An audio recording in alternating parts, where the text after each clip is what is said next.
오늘날 한국교회를 향해서 어떤 목사님이 이런 말을 했습니다.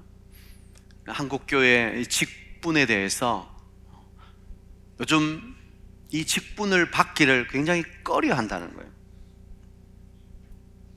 직분을 받으면 헌신해야 되고 시간 내야 되고 섬겨야 되고, 그러니까 괜히 내가 그 직분 받아서 고생하고 또 헌신해야 되고, 그러니까 그냥 뭐 집사로 평신도로 그냥 섬기면 되지.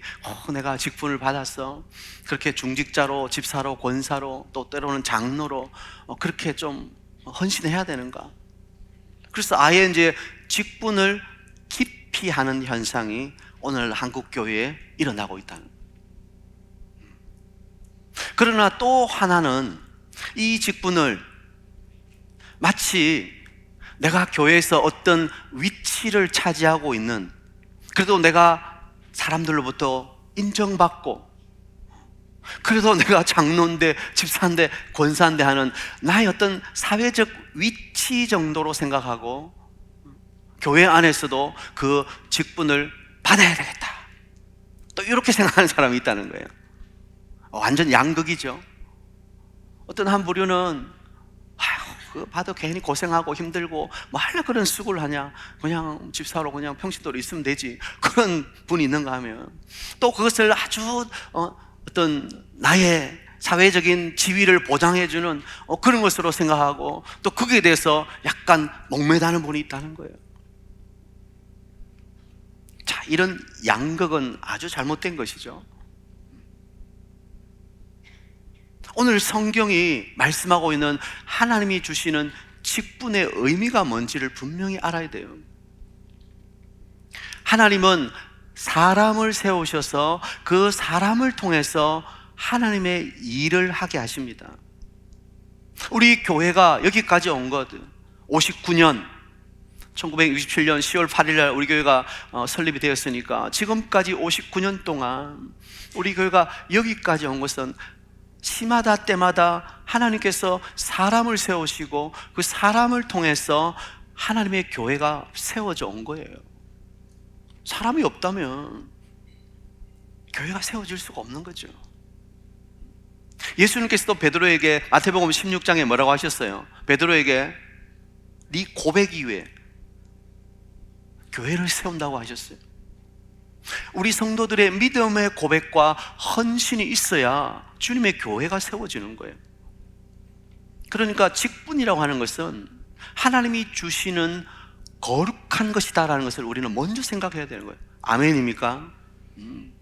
이 직분은 어떤 교회의 레벨을 의미하는 게 아니고, 내가 그래도 교회 이 정도 수준에 있다, 그런 나의 위치를 말해주는 것이 아니고, 직분은 하나님께서 나를 부르셔서 나를 하나님의 교회를 세워가는 하나님의 일꾼 사람으로 쓰시기 위한 하나님의 계획이라는 사실을 우리는 꼭 기억해야 되는 거예요. 오늘 우리의 손으로 직분자를 세우지만 하나님은 우리를 감동시키셔서 우리의 마음을 통해서 또 우리의 손을 통해서 하나님의 사람을 세우는 거예요. 우리는 이 사실을 꼭 기억해야 되는 거예요. 야, 내가 밀어줘서 네가 됐다, 절대 그렇게 생각하면 안 돼요. 그러면 여러분이 안 밀어주면 떨어집니까? 하나님의 뜻과 계획 안에 있다는 사실을 기억해야 돼요. 그래서 이 선거의 시작과 과정과 모든 결과도 하나님이 하셨습니다. 우리는 그렇게 믿고 하나님께 맡겨야 되는 거예요. 저는 우리 교회가 이 선거를 통해서 어떤 잡음도 없게 되길 바랍니다. 어떤 분도 시험 든 일이 없어야 돼요. 하나님이 하시는 일이기 때문에, 이 사람의 일이 아니기 때문에. 이 믿음이 없으면 교회 선거가 세상의 선거하고 똑같아지는 거예요. 교회는 하나님의 집이에요. 그리고 예수 그리스도께서 주인이십니다. 그러므로 주인이신 주님께서 인도하시는 대로 우리는 그 믿음의 고백으로 사람을 세우고, 또 그 사람들이 교회를 함께 세워가는 중직자로 사역할 수 있도록 박수 쳐주고 격려해주고 때로는 위로해주고, 그렇게 해야 되는 거예요. 자, 오늘은 특별히 집사와 권사를 세우는 오늘 날이죠.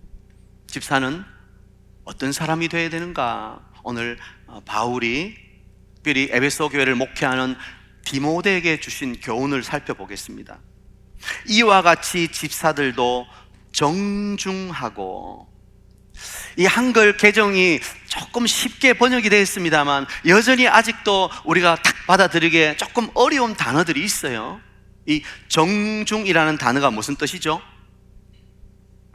무겁다, 그런 의미입니다. 무겁다. 사람을 보면 저 사람은 너무 가벼워, 그런 사람이 있죠. 약간 그냥 이렇게 말을 해도 너무 농담 섞인 말로 우스갯소리하고 좀 웃기려고 하고, 그런 사람을 우리가 가볍다 그렇게 말하잖아요, 그죠? 그래서 여기 정중하단 말은 사람의 태도와 삶의 모든 자세가 신중하다, 태도가 참 점잖하다, 그런 의미를 가지고 있는 거예요. 그러니까 집사는 어떤 사람이 되어야 되는 거예요? 가볍지 않은 사람, 그 말이 신중하고 진중하고 신뢰할 만한 사람, 그 사람이 집사가 되어야 되는 거예요. 또 두 번째는요, 일구이연을 하지 아니하고, 이거는 좀 우리 학생들도 다 알겠죠? 일구이연, 한 입으로 두 말 하지 않는다, 이 말이에요. 한 입으로 두 말 하지 않는다.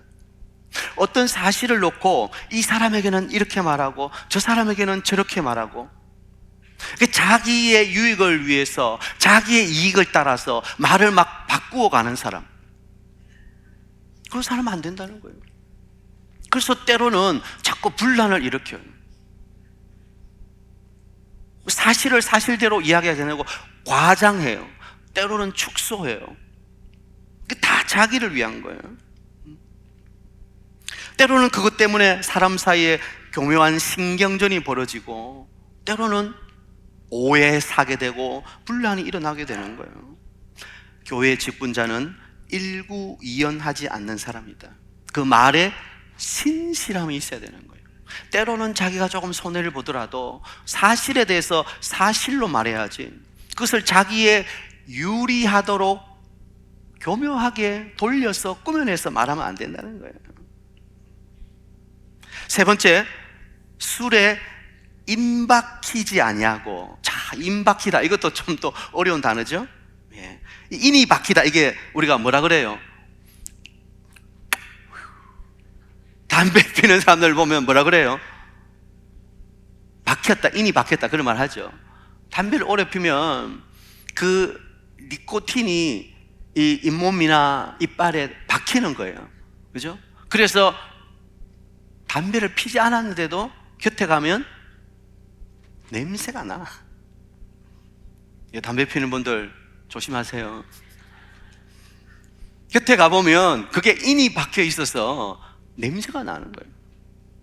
여기 임박히지 않는다 말은, 임박히다 이 말은 습관이 들어서 끊을 수 없는 버릇, 그게 몸에 배어 있다 이 말이에요. 술에 임박히지 아니하고, 이 술이란 말은 단순히 그냥 우리가 마시는 소주, 맥주 이런 걸 말하는 게 아니에요. 세상을 말하는 거예요. 교회 중직자인 집사가 세상에 인이 박혀가지고 세상의 즐거움에 젖어가지고 그것을 끊어버리지 못하고 살아가면 그건 경건한 삶이 아니죠. 경건하지 않는 세상의 습관들을 어떻게 해야 된다고요? 끊어버릴 수 있는 사람이 됩니다. 오늘 혹시라도 집사에 세워지는 분들이 있으면 잘 기억하세요. 지금까지 혹시라도 내가 세상의 재미와 세상의 습관에 인이 박혀 있다, 끊어버리지 못하고 약간 빠져 있다, 우리 흔히 말하는 대로 중독되어 있다, 끊어버려야 되는 거예요. 과감하게 잘라내야 되는 거예요. 그래야 집사 직분을 감당할 수 있는 거예요. 네 번째는요, 더러운 일을 탐하지 아니하고. 자, 이가 여기 뭐겠어요? 이익이죠. 바로 물질을 말하는 거예요. 한마디로 물질적인 측면에서 깨끗해야 된다. 자기 어떤 물질적인 유익을 위해서 때로는 교회를 이용하려고 하는 사람이 있다는 거예요. 직분자는 그래서는 안 된다는 거예요. 오히려 더러운 일을 탐하지 말아야 된다는 거예요.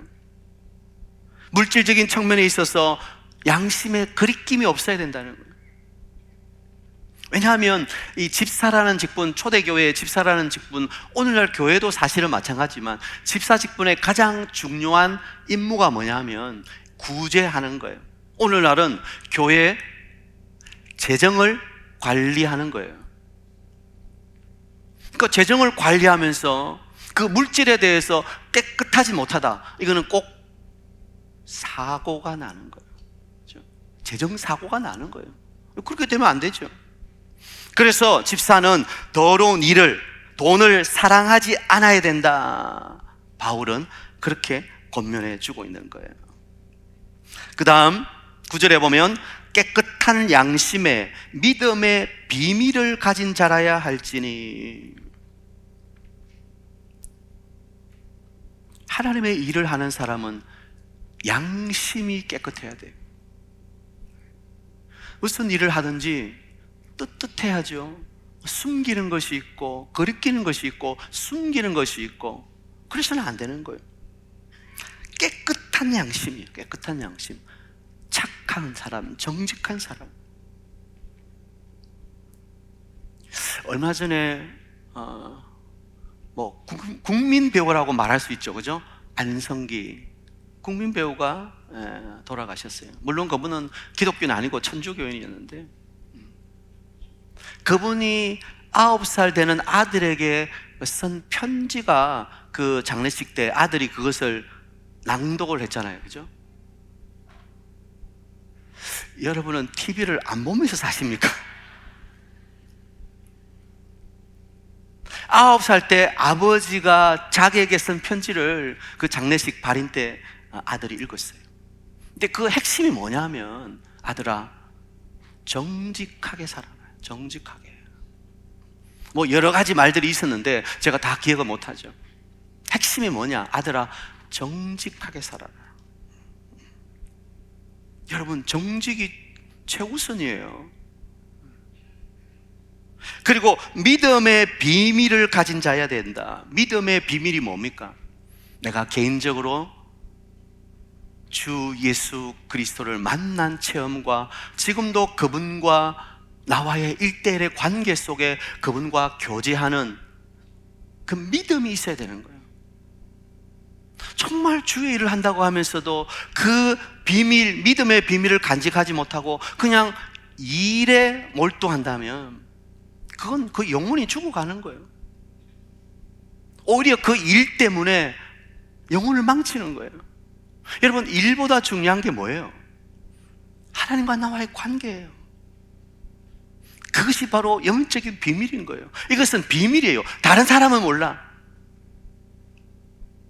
그냥 다른 사람은 그 사람의 외형적인 어떤 신앙의 태도를 보고 그 사람의 믿음을 판단할지 몰라요. 그러나 하나님은 중심을 보시는 분이에요.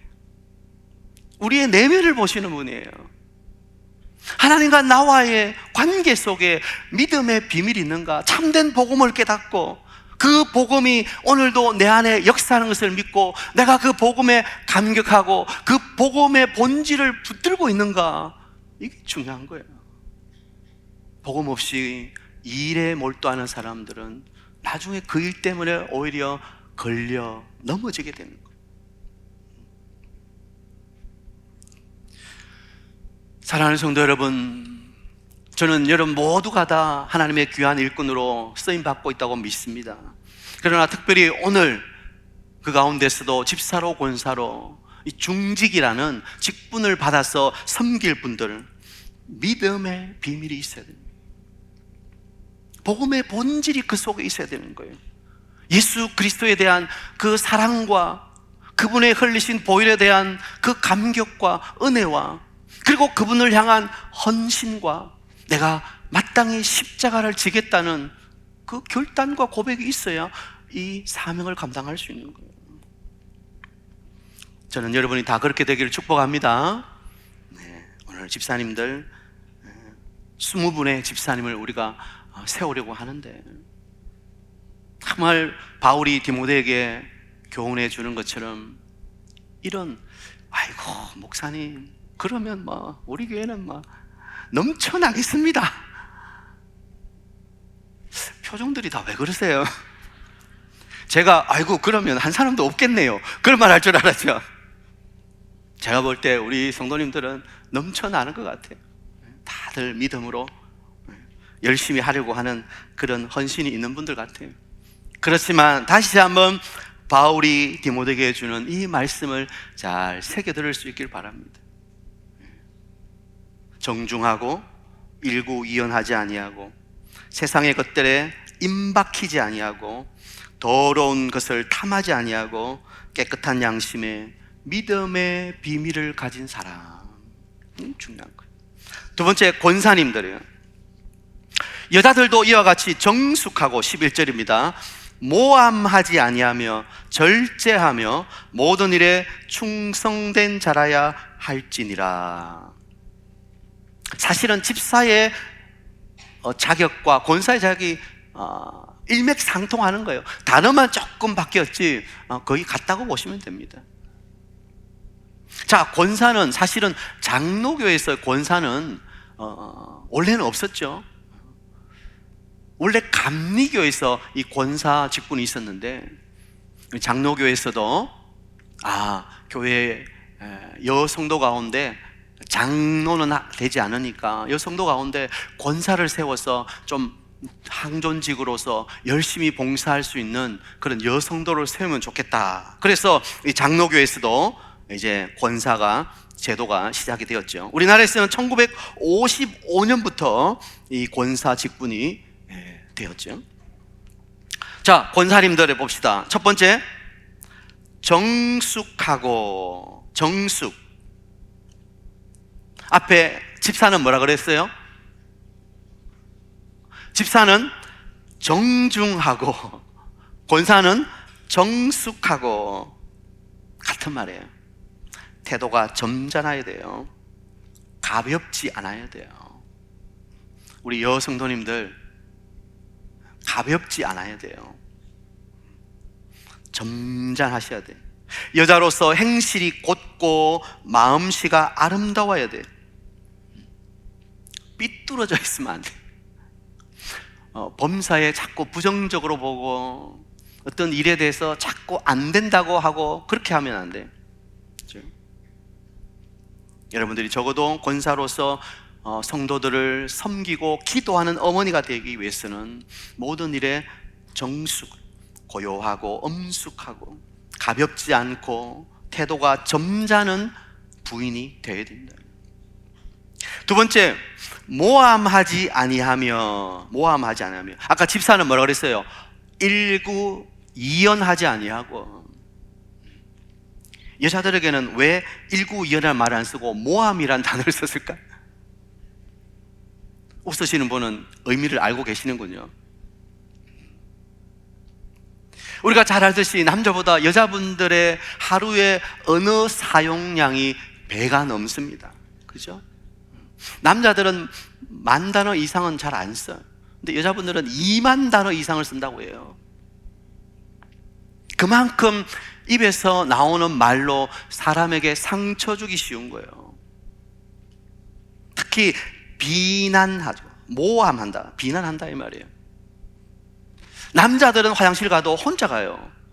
여자들은 혼자 가는 법이 없어. 짝이 있어야 가. 여자들은 무리를 잘 지어요. 끼리끼리가 많아요. 좋은 일이죠.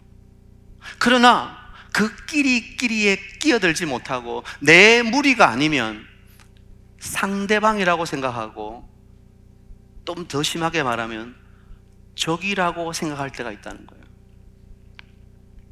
모함이에요.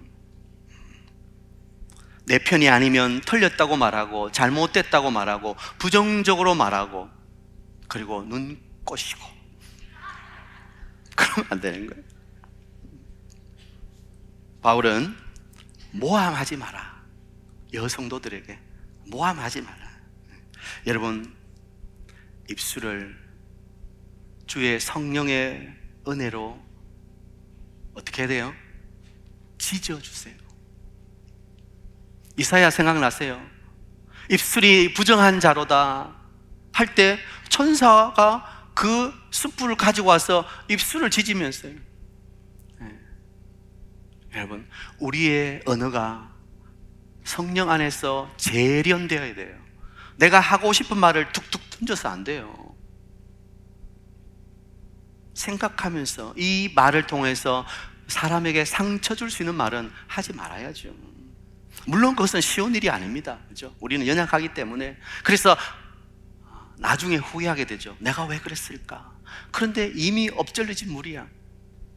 물을 한번 쏟으면 담을 수 없는 것처럼 우리가 한번 말 뱉으면 담을 수가 없는 거예요. 우리는 그만큼 연약한 자들이에요. 그래서 야고보 사도는 완전한 자라 그래요. 자기의 입이 제어가 되면 그 사람은 완전한 사람이에요. 그러나 우리 입을 제어할 사람이 없어. 그죠?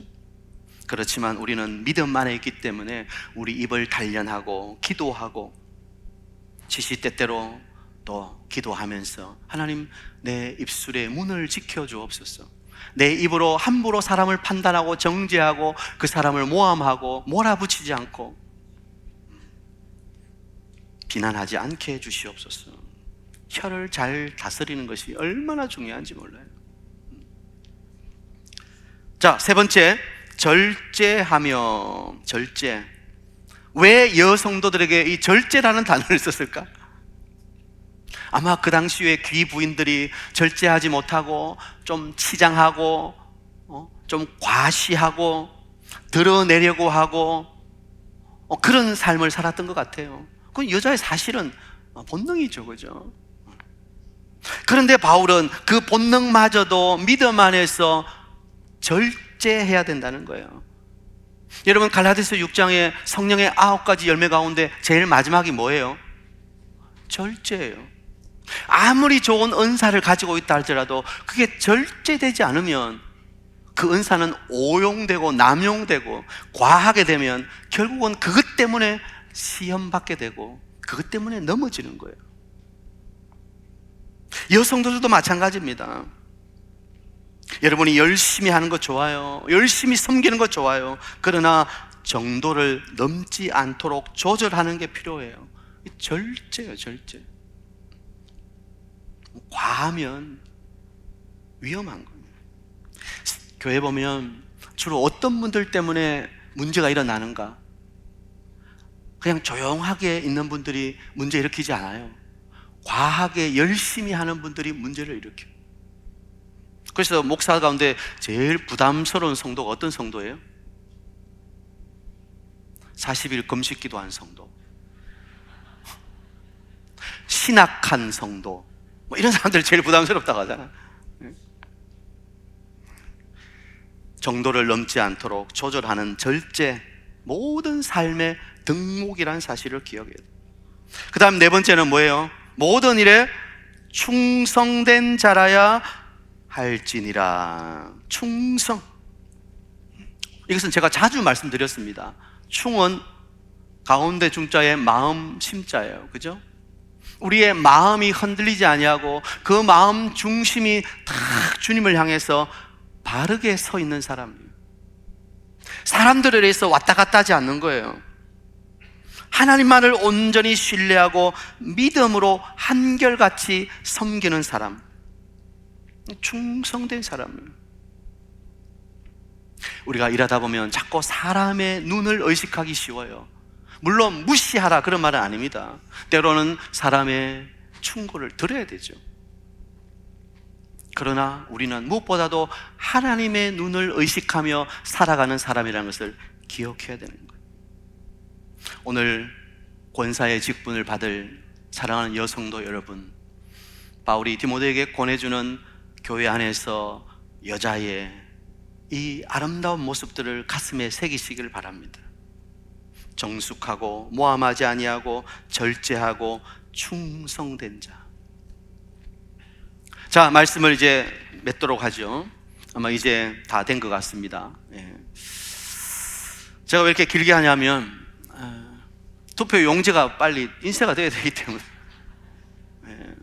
이제 다 된 것 같습니다. 10절에 보면 이에 이 사람을 먼저 시험하여 보고 그 후에 책망할 것이 없으면 직분을 맡게 할 것이요 그랬습니다.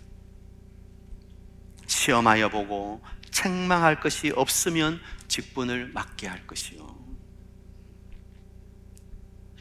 여러분들은 어떻습니까? 하나님 앞에 책 잡힐 만한 것이 없지요?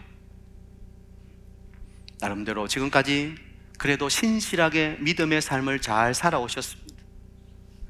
그러니 오늘 하나님이 세우실 때 나는 못합니다, 나는 안 됩니다, 절대 그런 말 하지 마세요. 여러분이 잘해서 세우는 거 아니에요. 하나님이 여러분을 보시고 여러분을 쓰시기 위해서 세우는 거예요. 그러므로 내가 부족해서 안 됩니다, 그건 오히려 교만이에요. 우리가 얼마나 준비되어야 하나님이 쓰실 수 있겠어요? 내가 얼마나 완벽해야 하나님이 쓰실 수 있겠어요? 그런 사람 아무도 없어요. 나는 부족해도 하나님이 쓰시겠다고 하면 그냥 아멘 하면 되는 거예요. 믿음으로 순종하면 되는 거예요. 그렇게 직분을 잘 감당하는 자에게 13절 다 같이 읽습니다. 집사의 직분을 잘한 자들은 아름다운 지위와 그리스도 예수 안에 있는 믿음의 큰 담력을 얻느니라. 아멘. 아름다운 지위와 믿음의 큰 담력을 얻는 복을 주시겠다는 거예요. 주님의 신실한 종으로 교회를 세워가는 사람들, 모든 교회 공동체가 그를 참 우리가 잘 뽑았다, 저 신실한 믿음의 사람을 우리가 보니 너무 행복하다, 저를 통해서 우리 교회가 더 아름답게 되는 것이 너무 감사하다, 모든 사람 앞에 아름다운 박수를 받게 되는 거예요. 그리고 그렇게 섬기는 자들은 그리스도 안에서 믿음의 더욱 확신과 담대함을 얻게 되는 거예요. 저는 우리 사익동교회 모든 섬기는 직분자들이 예수 그리스도 안에서 믿음의 담력을 가지고 사역하시기를 축복합니다. 사람 눈치 보고 혹시 내가 잘못하면 실수하면 어떻게 하냐, 그렇게 주눅 들지 말고, 나를 세우시고 내게 일하게 하시는 분은 하나님이시다, 그러므로 하나님이 내게 이 직분을 주셨다, 그런 담대함을 가지고 일해야 되는 거예요. 담임 목사가 세우는 것도 아니에요. 우리 장로님들이 세우는 것도 아니에요. 하나님께서 모든 성도들의 교회의 손을 통해서 하나님께서 세우시는 거예요. 그러므로 믿음의 담력을 얻고 여러분의 주신 사명을 감사함으로 충성스럽게 끝까지 주님 부르시는 그날까지 믿음으로 잘 달려갈 수 있는 여러분 되시기를 축복합니다.